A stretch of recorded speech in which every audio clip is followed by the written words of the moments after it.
Is Infinity Edge Rush Yasuo viable now? What ADCs are the biggest winners from the item changes? Patch 13.1b, formerly known as Patch 13.2, was an absolutely massive one, and there have been a ton of meta-shifting implications. With the help of our challenger players and digging into the most recent data, we are set to bring you guys the updated tier list for Patch 13.1b. But before we get into it, be sure to check out SkillCapped if you want to truly get better at League of Legends. We're the only service that offers a money-back guarantee if you don't climb at least 5 divisions while actively using our service. We do this because our service really does work, and if it doesn't work for you, you shouldn't pay. Learn more at the end of this video or click the link in the description below. Being one of the most OP top laners at the moment, let's talk Jax in 13.1b. With the Siphon damage being lowered on Blade of the Ruined King and Black Cleaver being buffed, we are noticing many Korean Jax players starting to drop Blade from their builds. The new core gaining traction this patch is Divine into Black Cleaver, which is performing slightly better than Divine into Blade. Blade deals % health damage, while Cleaver shreds armor, so the items aren't entirely interchangeable. If you're going against a tank top laner who's going to be stacking armor, then Cleaver will be great value. On the flip side, if you're playing against another bruiser top who's going to be prioritizing health more than resists, Blade is still a great pickup. All in all, you've got more options for Jax now in 13.1b, which just adds to his versatility and powerful spot in the meta. Arguably the most OP item in the game right now is Radiant Virtue, and one top laner that needs to be running it more is Set. Only about 5% of Set players are building Radiant, but it's outclassing the most popular Heartsteel by a long shot. Even the legend himself, Faker, has been playing some Set with Radiant Virtue in solo queue. You still want to prioritize that Blade of the Ruined King rush, but Radiant Virtue should be your second purchase. Since this build is more teamfight oriented, Sterix works amazing for your third item. Set has been in a pretty mediocre spot in recent patches, but this new Radiant build has pushed him ever so close to moving back into an S tier position. For the top lane tier list, we have Gangplank, Darius, Shen, and Jax looking down on everyone else. Even though Gangplank received some direct nerfs this patch, the Essence Reaver and Quick Blade's buffs have outweighed those nerfs for the majority of ranks. Very interesting sleeper top lane pick going around right now is Tank Rengar top. I guess you could call it hybrid Rengar though, because Divine Sunder is the rush into Deadman second and Force of Nature third. This one really started picking up traction in 13.1 after Ravenous Hydra was nerfed a couple times. The build is performing insanely well stat-wise, and Rengar top in general is sporting a 53% win rate right now. You take Fleet as the keystone and run Resolve for secondaries for a very obnoxious amount of early sustain. One matchup Rengar top is absolutely smashing right now is Jace, winning over 58% of the time. Rengar is definitely not the easiest top laner to pilot, but if you've had experience in the past or are looking for a really good one-trick top laner, then he's in a great spot. Optimal low elo top lane carries of the patch are Jax, Garen, and Nasus. Fiora, Darius, and Jax are all high priority bans. One of the biggest winners out of the jungle this patch has been Wukong. Wukong is the jungler who builds Black Cleaver the most, so the buffs have been great for him. With Death's Dance and Maw now nerfed, a core of Ravenous into Divine and Black Cleaver is looking a lot better for 13.1b. Wukong will be bumped up one tier, going from A into S. Turns out that even when you give a decent nerf to a 55% win rate champion, it doesn't actually move the needle in the grand scheme of things. We had originally moved Maokai down into the jungle S tier for our pre-patch tier list, but the nerfs have been lighter than anticipated, so he'll be right back up in OP. It was the demonic nerfs that we thought would be the main factor to Mao's dip in power, but even then he continues to perform exceptionally well. If you haven't already, definitely look to try out the tankier style of Maokai jungle when your team is lacking a front line. Demonic into Radiant Virtue second and Sunfire or Frozen Heart third is the core. This is one of the big perks of picking Maokai right now, as you can build him full AP or tank, which gives him great blind pickability. For the complete jungle tier list, we have Elise, Zac, Fiddle, and Maokai as the most broken carries. With ADC item buffs this patch and having the winning bot lane being so vital, the priority on junglers like Elise, Zac, Fiddle, Nunu, and Maokai are extremely high.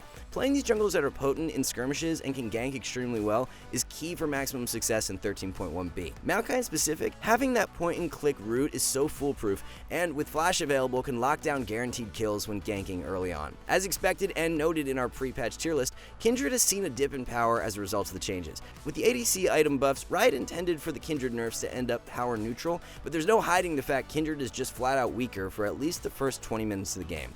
Our top 3 low elo junglers of the patch are Fiddle, Mordekaiser, Mordekaiser and Zac, Maokai, Elise, and Zac are all high up on the ban list. One of the most unique new strategies that has emerged in 13.1b is an Infinity Edge rush on Yasuo. Full disclaimer, the sample size is currently quite low, with only 1,000 games of IE rush Yasuo, but it is winning more than a shield bow rush at the moment. This is something we'll definitely have to keep track of over time, as the stats are quite compelling so far, but the small sample size could be skewing things a bit. Core items are the exact same, but you're just swapping around the order in which you're purchasing them, with IE first and shield bow second. Orianna buffs this patch have propelled her back into a good A tier position, and she'd be doing even better if players were running the optimal build. Many pro players have been loving the Rod of Ages rush on Orianna, and it's heavily outperforming all other Mythics options. Rod in combination with Archangels provides you with a really strong mid-game spike to play towards. This is definitely the best spot Ori has been in for the past year, so she's finally worth picking up again. Mid lane tier list will feature Anivia on top as the lone OP pick. There aren't a ton of mid lane ADCs that are viable right now, but Tristana is definitely an exception.